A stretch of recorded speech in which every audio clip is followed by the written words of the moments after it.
ইরানের উত্তর পূর্বাঞ্চলের কাশমার শহরে ভূমিকম্পে অন্তত 4 জনের মৃত্যু হয়েছে। এতে আহত হয়েছেন আরও 120 জন।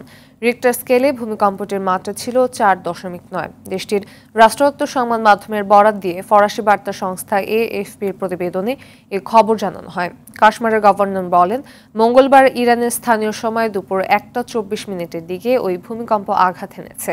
মার্কিন ভূতাত্ত্বিক জরিপ সংস্থা ইউএসজিএস বলেছে, ভূপৃষ্ঠ থেকে 10 কিলোমিটার ভূগর্ভে ভূমিকম্পের উৎপত্তি হয়েছে। নগদের কাছে সব গ্রাহকই প্রিয়, তাই তো সারা দেশে ক্যাশ আউট চার্জ সবচেয়ে কম।